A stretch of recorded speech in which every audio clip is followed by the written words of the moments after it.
નમસ્કાર વિદ્યાર્થી મિત્રો, તમે લોકો ધોરણ 10 ની અંદર સારા એવા માર્ક્સ મેળવી અને ઉત્તીર્ણ થયા છો. એની સાથે કે તમે નોબલ જેવી સંસ્થાની અંદર એડમિશન લીધું છે, ત્યારે પરિચય આપતા તો મને થોડુંક એટલું જ મન થાય છે, કારણ કે પરિચય કહેવાનો કોનો હોય, પણ જ્યારે નોબલ જેવી સંસ્થાની અંદર આપણે ભણીએ છીએ ત્યારે એક ગર્વ તો એટલું જ લઈ શકાય કે પરિચય આપતા એટલું જ કહી શકાય કે પરિચય છે નોબલ સ્કૂલનો મંદિરમાં, અને એને તો મસ્જિદના ખુદા પણ ઓળખે છે. આમાંથી નથી કોઈનો અમને પરિચય, છતાં બસ અમને તો એક નોબલ પરિવારથી બધા ઓળખે છે. તો આપણે તમે જાણો જ છો કે આ કોરોના વાયરસથી આપણે બધા જે છે એ થોડાક દુઃખી છીએ, અને હજુ આનો ક્યાં સુધી અંત આવશે એની ખબર નથી. ત્યાં સુધી નો અભ્યાસ આપણે આવી જ રીતે કરવાનો છે, અને એની અંદર હું તમારું ગુજરાતી લેવાનો છું, અને ગુજરાતીની અંદર આપણે ચેપ્ટર નંબર 1 નાવિક વળતો બોલ્યો, બરોબર, એનો આજે અભ્યાસ કરવાનો છે.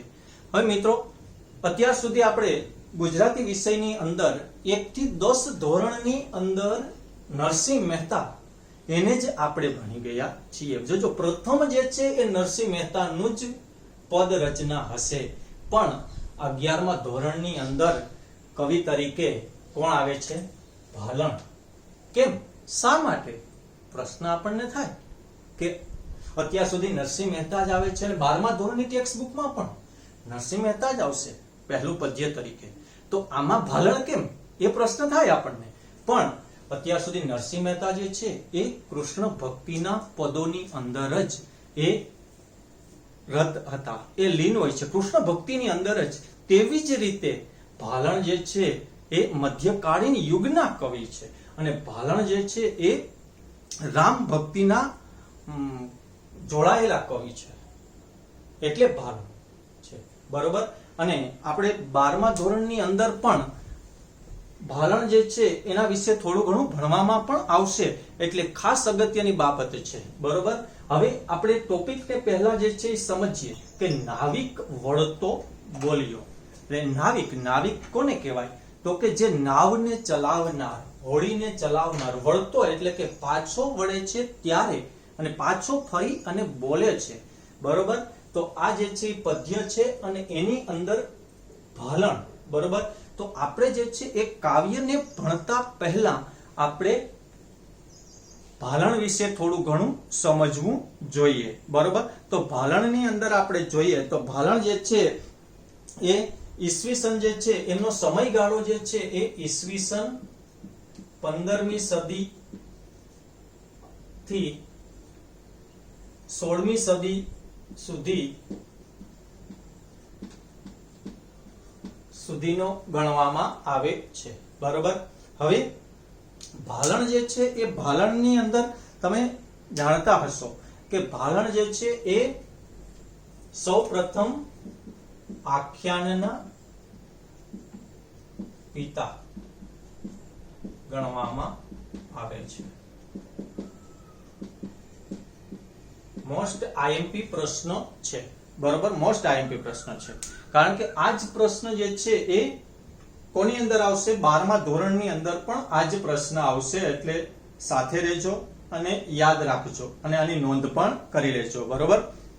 હવે આખ્યાનના પિતા, કારણ કે સાહિત્ય જગતની અંદર જે છે આખ્યાન જે છે એ આખ્યાનને આપણને ભેટ આપનાર કવિ હોય તો એ માત્ર કોણ છે? ભાલણ છે, બરોબર. હવે એની અંદર જે છે આ કાવ્ય જે છે એ આખ્યાનના પિતા. હવે એની અંદર આપણે જોઈએ તો ભાલણની શ્રેષ્ઠ રચનાઓની અંદર કાદંબરી રચના જે છે એ સંસ્કૃતની અંદર છે, પણ એ કેમાં લખાયેલી હતી? તો કે એ ગદ્યમાં લખાયેલી હતી.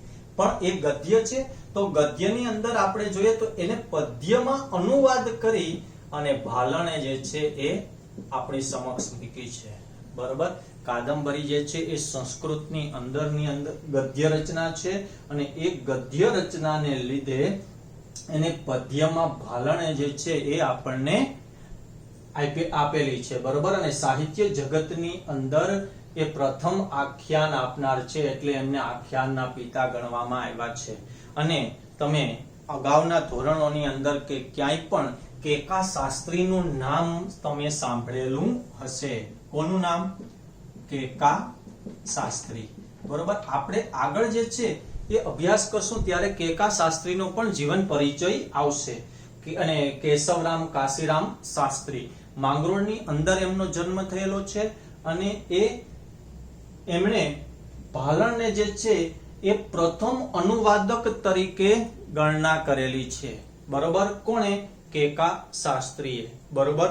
અને સાહિત્ય જગતની અંદર એમણે કડવાબદ્ધ રચના કરેલી છે. બરોબર. હવે કડવાબદ્ધ આખ્યાનની અંદર કડવું 1, કડવું 2 એમ આપેલા હોય છે. અને અંતે જે છે એ શું આપેલું હોય છે? વલણ. બરોબર. વલણ. અંતે શું આપેલું હોય? વલણ. હવે વલણ એટલે શું? એ પ્રશ્ન થાય તમને કે વલણ એટલે શું? બરોબર. જો આપણે કાવ્યને સમજતા પહેલા અત્યારે આપણે ભાલણની આખી પદ્ય રચનાઓને સમજીએ છીએ. વલણ એટલે શું? તો મિત્રો, તમને આપણે ટીવી ની અંદર કોઈ સિરિયલ જોતા હોય, કોઈ અમુક એપિસોડ જોતા હોય, તો એની અંદર જે છે હવે પછી આ આવશે, અથવા તો જે પૂરું થયેલું છે એનો એક ટૂંકમાં સારાંશ આપે છે, અને હવે પછી શું આવવાનું છે એ સારાંશ પણ આપે છે. બરોબર. એને શું કહેવામાં આવે છે? વલણ. એ જ્યારે કડવું જે છે એ પૂરું થતું હોય ત્યાર પછી 2 પંક્તિની અંદર લખાયેલું વલણ આવે છે. બરોબર. કોની અંદર લખાયેલું આવે છે? 2 પંક્તિની અંદર. હવે આ 2 પંક્તિ, આ કડવું જે છે આખું આ કડવું પૂરું થયું પછી એનો સારાંશ નિચોડ જે છે એ આ 1 પંક્તિ સ્વરૂપે હોય છે. અને હવે પછી શું થવાનું છે એ આ બીજી પંક્તિના અંદર આપેલું હોય, એટલે એને શું કહેવાય છે? વલણ. બરોબર. એટલે તમને વલણ એટલે શું અને કડવું એ શું, આ 2 વિશે તમને ખબર પડી ગઈ છે. બરોબર. હવે આપણે આગળ જોઈએ કે ભાઈ આખ્યાનની અંદર જે છે એ આપણે જોઈએ તો ઘણી બધી એમની રચનાઓ પણ છે. નળા આખ્યાન, જાલંધર આખ્યાન, ધ્રુવ આખ્યાન, ચંડી આખ્યાન, મૃગી આખ્યાન, રામ વિવાહ, બરોબર, દસમ સ્કંદ, આવી બધી રચનાઓ જે છે એ કોની છે? ભાલણની છે. બરોબર. એટલે એ પણ ધ્યાન રાખજો. હવે આપણે જોઈએ કે આખ્યાનના પિતા કોને ગણવામાં આવે છે? તો કે ભાલણને ગણવામાં આવે છે. બરોબર. પણ હવે દાખલા તરીકે એમ ગણવામાં આવે કે ભાઈ શ્રેષ્ઠ આખ્યાનકાર કોણ છે? શ્રેષ્ઠ આખ્યાનકાર કોણ છે? તો કોણ આવે છે શ્રેષ્ઠ આખ્યાનકાર? તો એ પ્રેમાનંદ છે. આ 2 પ્રશ્ન જે છે 12મા ધોરણને લગતા 2 પ્રશ્ન છે, એટલે એ થોડુંક ધ્યાન રાખજો. બરોબર. શ્રેષ્ઠ આખ્યાનકાર કોણ છે? તો પ્રેમાનંદ. કારણ કે સાહિત્ય જગતની અંદર મધ્યકાલીન કવિઓની અંદર આ બધા કવિઓની ગણનાઓ થાય છે. બરોબર. તો આની અંદર આ આખું જે છે એ કડવાબદ્ધ જે છે એ આખ્યાન આપેલું છે. હવે આ કાવ્યનો સૌપ્રથમ તો આપણે આ ભાલણનો જે છે મેં તમને ટૂંકમાં પરિચય આપી દીધો છે કે અને અત્યાર સુધીના જે કંઈ પણ નરસિંહ મહેતા જે કવિ હતા એ કવિની અંદર એમની રચનાઓ જે છે એ ઘણી બધી હતી. કૃષ્ણલીલાના પદો ઉપર આધારિત હતી. જ્યારે ભાલણ એક એવો કવિ જે છે કે એ કોના ઉપર આધારિત છે? તો કે અને રામચંદ્રની ભક્તિની અંદર એ આધારિત છે. બરોબર. તો હવે એની અંદર આપણે આખો આ કાવ્યનો ભાવાર્થને જે છે એ જોઈ લઈએ. બરોબર. હવે આની અંદર જે છે એ એક એવો પ્રસંગ છે. બરોબર. આ આખા કાવ્યનો હું તમને સારાંશ નિચોડ આપું છું, ધ્યાન રાખજો. હવે નાવિક જે છે એ અને સાથે જે છે રામ, લક્ષ્મણ, સીતા અને વિશ્વામિત્ર, મેં બધાના નામ લખ્યા છે. બરોબર. હવે આટલા પાત્રો જે છે એ જાય છે. બરોબર.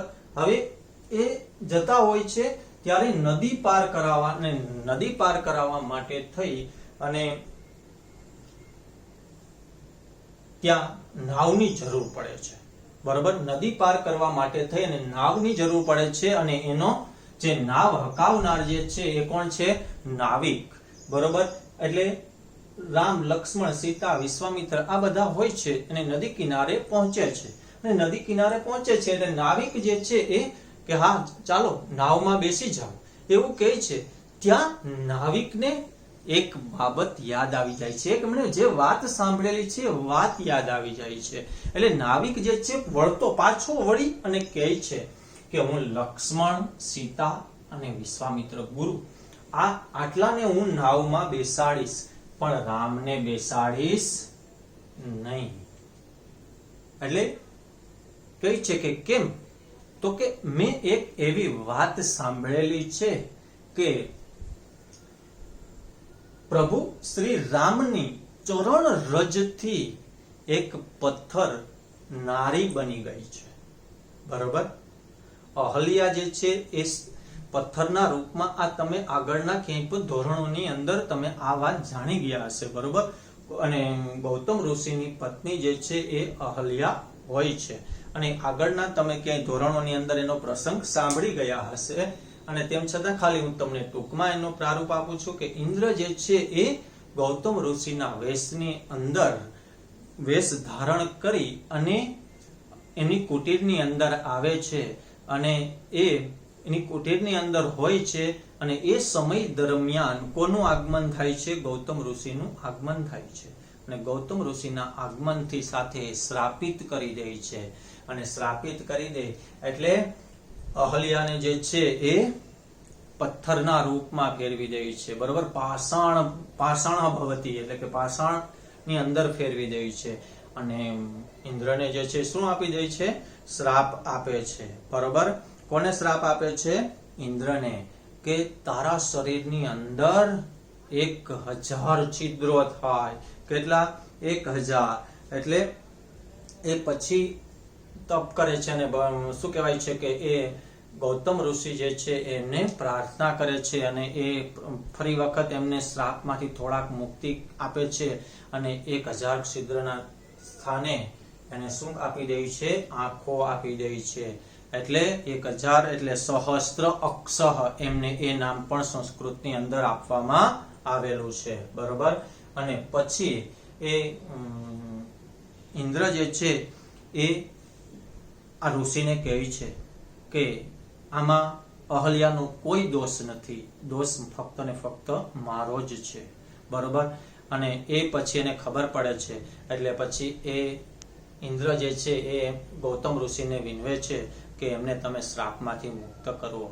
ત્યારે એ કહે છે કે કોઈ જે છે એવો સજ્જન માણસ જે છે, સજ્જન માણસના અહીંથી જંગલમાંથી નીકળશે ત્યારે તું ફરી વખત અહલ્યા થઈશ. અને એ રીતના જે છે એ અને રામની જે છે ચરણ રજથી પથ્થરને ટચ કરે છે, અને પથ્થરને ટચ થયા પછી શું કરે છે? અને પથ્થરમાંથી પાષાણ ફીટીનાર એટલે કે એ પથ્થર તૂટી જાય છે, અને એમાંથી ફરી વખત અહલ્યા ઉદ્ભવે છે. બરોબર, આવી વાત જે છે એ કોણે સાંભળી છે? તો કે નાવિકે સાંભળી છે. બરોબર, એટલે હું રામને બેસાડીશ નહીં, બાકીના જે એમની સાથે આવેલા છે લક્ષ્મણ, સીતા અને વિશ્વામિત્ર, એમને નાવમાં બેસાડી અને સામા કિનારે પહોંચાડીશ. બરોબર, ત્યારે આ વાત જે છે એ વિશ્વામિત્ર જાણે છે, અને વિશ્વામિત્ર જાણે છે ત્યારે વિશ્વામિત્ર જે છે એ શું કહે છે કે એ એમની વચ્ચેનો રસ્તો કાઢે છે, કે ભાઈ જો એની ચરણ રજથી જે છે એ આવું થતું હોય તો એનો રસ્તો આપે છે. પણ શા માટે થઈને નાવિક ના પાડે છે? તો એ એવું કહે છે કે જો આ મારી નાવ જે છે, મારી નાવ એ પણ કદાચ એ ચરણ રજથી સ્ત્રી બની જાય તો? એક સ્ત્રી તો મારા ઘરે છે અને બીજી સ્ત્રી, તો હું આ બંનેનું ભરણ પોષણ કેવી રીતે કરું? કારણ કે મારી આજીવિકા જે છે, મારું ભરણ પોષણ કરનાર જે છે એ આ નાવ છે. એ નાવ દૂર થઈ જાય અને સાથે એક સ્ત્રીનો મારા પરિવારમાં વધારો થાય, તો હું આ બધાનું ભરણ પોષણ કેવી રીતે કરું? પણ અહીંયા નાવિકની જે છે એ પ્રભુ પ્રત્યેની, ભગવાન પ્રત્યેની ભક્તિનો ભાવ છે. એટલે તરત જ વિશ્વામિત્ર એનું સમાધાન લાવે છે કે ભાઈ જો કદાચ તને આ નાવ તારી જે છે એ કદાચ શું બની જાય, તો કે કોઈ સ્ત્રી બની જાય ચરણરજથી, તો કે આ ગંગાના જળથી, ગંગાના પાણીથી તું શું કરી નાખ, તો કે પ્રભુ શ્રી રામના ચરણ જે છે એને પખાલી નાખ, એના ચરણ રજને જે છે ધોઈ નાખ, પછી તું નાવમાં બેસાડ. એટલે નાવિક જે છે એ નાવિક તરત જ એક કથરોટની અંદર શું લઈને આવે છે, પાણી લઈને આવે છે. અને પાણી લઈને આવે છે અને પ્રભુ શ્રી રામને જે છે એ એક સ્થાન ઉપર બેસાડે છે. અને એ સ્થાન ઉપર બેસાડી અને શું કરે છે, તો કે એમના ચરણ પખાલે છે. બરોબર. અને એ ચરણ પખાલે છે અને વિશ્વામિત્ર જે છે એ પ્રભુ શ્રી રામ પણ હસી અને નીચે બેસે છે. અને નીચે બેસી અને શું કરે છે, તો કે એના ચરણ રજ જે છે, ચરણ રજ ધોવાઈ જાય છે. અને પછી આ બધા પાત્રોને જે છે એ લઈ અને શું કરે છે, ત્યાં બેસાડે છે નાવમાં અને સામે કાંઠે પહોંચાડી દે છે. આ રીતના આખા જે છે એ મને કાવ્યનો ભાવાર્થ છે. આ કાવ્ય જે છે એ કેમાંથી લેવામાં આવેલું છે, તો કે આ કાવ્ય જે છે એ ખાસ યાદ રાખજો, ભાલણના પદોમાંથી લેવામાં આવેલું છે. કેમાંથી લેવામાં આવેલું છે, ભાલણના પદોમાંથી. બરોબર, એ પણ યાદ રાખજો. હવે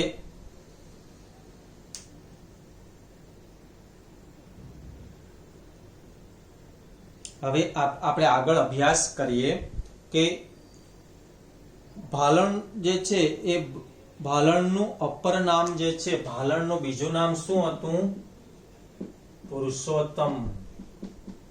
ભાલણનું જે છે એ નામ શું હતું, પુરુષોત્તમ. બરોબર, એ ભાલણનું નામ છે, યાદ રાખજો. બરોબર. તો આની અંદર જે છે આખા કાવ્યનો જે છે એ ભાવાર્થ તમે જાણી ગયા છીએ. ભાવાર્થ જે છે તમને યાદ રહી ગયો હશે. આ ફરી વખત તમે ભાવાર્થ 2 વખત સાંભળી લેજો. હવે આપણે આગળ જે છે એ કાવ્યની પંક્તિ સહ જે છે એ આગળ અભ્યાસ કરીએ. તો એની અંદર જોઈએ કે નાવિક વળતો બોલ્યો, સાંભળો મારા સ્વામ, સાથ સહુકો નાવે બેસો, નહીં બેસારું રામ. બહુ સરસ વર્ણન કરેલું છે. આપેલ પંક્તિની અંદર જે છે એ સરસ એનું વર્ણન છે. તો આપણે જોઈએ એની અંદર શબ્દોના અર્થ જોઈએ અને પંક્તિ જોઈએ. હવે એની અંદર શું કીધું છે કે પહેલા જ શબ્દ આપેલો છે. શબ્દની અંદર નાવિક વળતો બોલ્યો. બરોબર, નાવિક જે છે પહેલા તો જે છે કે આવો નાવમાં બેસો એવો સંબોધન કરે છે અને પછી નાવિક વળતો બોલ્યો એટલે પાછો ફરે છે અને તરત કહે છે, બરોબર, કે સાંભળો મારા સ્વામ. એટલે કે સ્વામ શબ્દ પ્રયોગ કરેલો છે. બરોબર, કયો શબ્દ પ્રયોગ કરેલો છે, સ્વામ. સ્વામ એટલે કે સ્વામી, પ્રભુ, ઈશ્વર, ગમે તે સંબોધન આપી શકાય. સ્વામી, પ્રભુ, ઈશ્વર, ભગવાન, સ્વામ શબ્દ આપેલો છે એટલે સ્વામી, નાથ.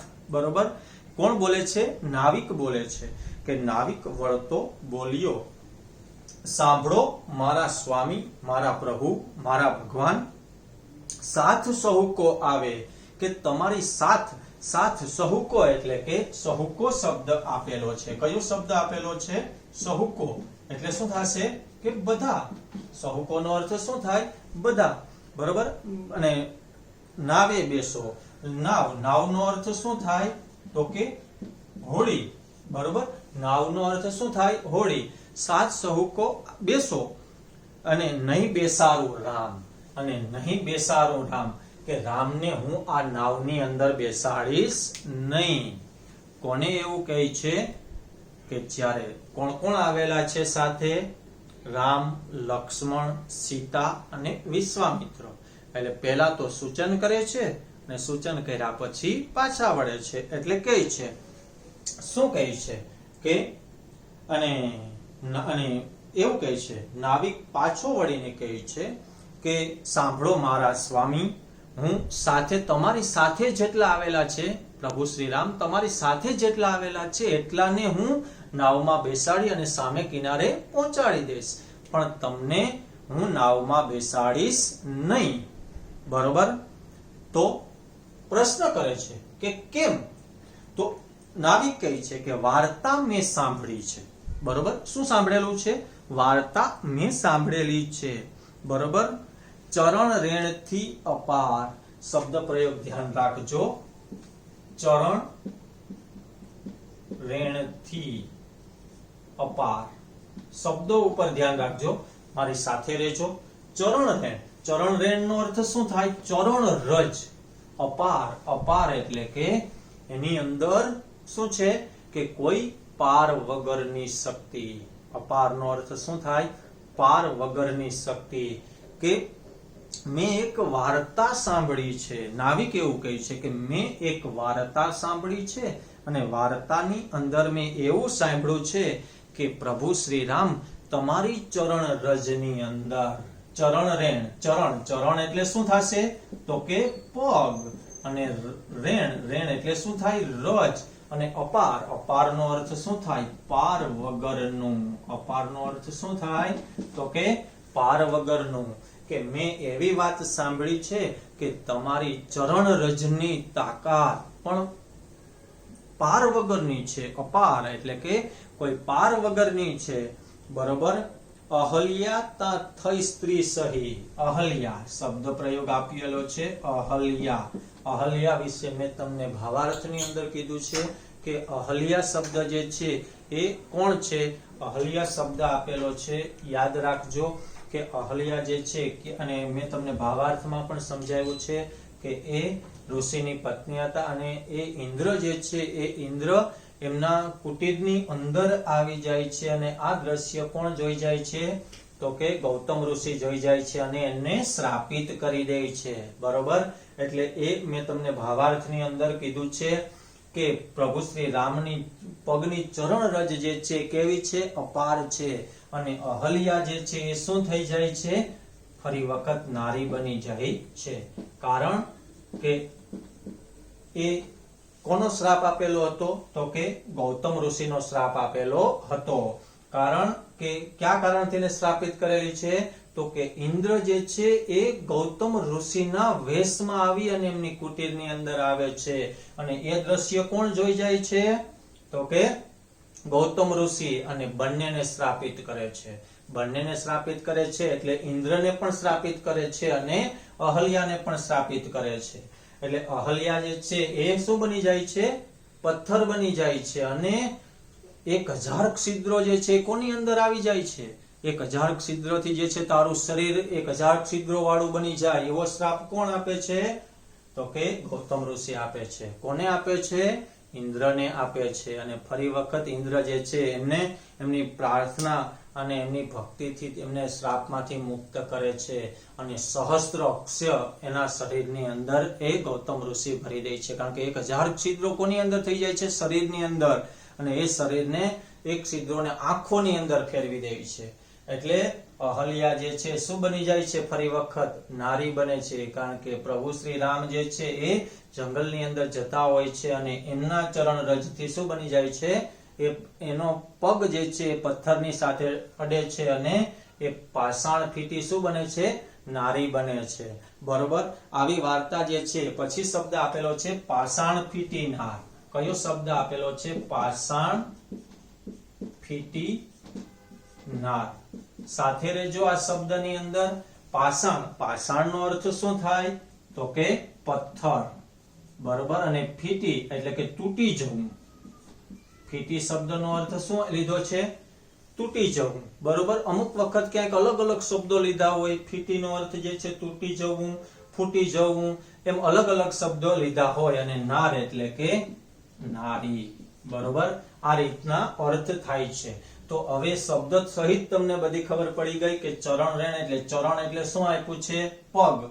અને રેણ શબ્દ છે એટલે કે રજ, અને અપાર એટલે કે કોઈ પાર વગરની શક્તિ, અને પાષાણ ફીટી નાર એટલે કે પાષાણનો અર્થ શું થાય? પથ્થર, અને ફીટી એટલે તૂટી જવું, અને નાર એટલે કે નારી. આવી વાત જે છે કોણે સાંભળેલી છે? તો કે નાવિકે સાંભળેલી છે કે મેં એક એવી વાત સાંભળેલી છે કે તમારી ચરણ રજની તાકાત એટલી અપરંપાર છે કે એ અહલ્યા જે છે એ પથ્થર બનેલી હોય છે, એ પથ્થરની અંદરથી એ પથ્થર તૂટી અને ફરી વખત શું બની જાય છે? નારી બની જાય છે. તો આપણે આ બે પંક્તિઓનો જે અભ્યાસ આજે કરી ચૂક્યા છીએ. ફરી વખત તમને આખું રિવિઝન ટૂંકમાં કરાવી દઉં છું કે ખાસ યાદ રાખજો, 12મા ધોરણની અંદર પણ અગત્યનો પ્રશ્ન છે કે કવિ કોણ છે? ભાલણ છે. સમયગાળો 15મી થી 16મી સદી સુધીનો છે. અને ખાસ યાદ રાખજો, 12મા ધોરણની અંદર પણ આ મુદ્દો આવશે, 11મામાં પણ આવશે. આખ્યાન ભણવામાં આવશે, આખ્યાનના પિતા ગણવામાં આવે છે. પણ ધ્યાન રાખજો, ખાસ યાદ રાખજો કે આખ્યાનના પિતા ગણવામાં આવે છે, પણ જો શ્રેષ્ઠ આખ્યાનકાર હોય તો એ કોણ છે? પ્રેમાનંદ. અને માંગરોળની અંદર જન્મી ચૂકેલા કેકા શાસ્ત્રી, તમે નામ સાંભળેલું હશે, નામ નહીં સાંભળેલું હોય તો પણ 11મા ધોરણની અંદર ચેપ્ટર નંબર 21 ની અંદર આવશે કેકા શાસ્ત્રીનો જીવન પરિચય, ત્યારે આપણે ભણશું. અને કેકા શાસ્ત્રીએ પણ ભાલણને જે છે એ પ્રથમ કડીના અનુવાદક તરીકે એમની ગણના કરેલી છે, એટલે યાદ રાખજો. પછી ભાલણનું જે છે નામ પુરુષોત્તમ હતું, એ પણ યાદ રાખજો, એવો પ્રશ્ન પણ પૂછાઈ જાય. બરોબર. અને કાદંબરી જેવી સંસ્કૃત સાહિત્ય જગતની અંદર ગદ્ય સ્વરૂપની અંદર લખાયેલી જે કંઈ પણ રચના જે છે, બાણભટ્ટની રચના છે, એમને ગુજરાતીની અંદર અનુવાદ કરનાર જે છે એક કવિ હોય તો એ કવિ કોણ છે? ભાલણ છે. એટલા માટે થઈને જ આપણે આ માધ્યમની અંદર પહેલા કવિ તરીકે ભાલણની ગણના કરેલી છે. મધ્યકાલીન યુગનો કવિ તરીકે એમની ગણના થાય છે. બરોબર. તો આપણે આ રીતના જે છે આખે આખું ભાવાર્થ મેં તમને કીધો છે, અને તેમ છતાં આખી સમજૂતી પણ બે પંક્તિની આપી છે. તો આપણે આજના લેક્ચરને અહીંયા સુધી રાખીએ છીએ. હરિઓમ.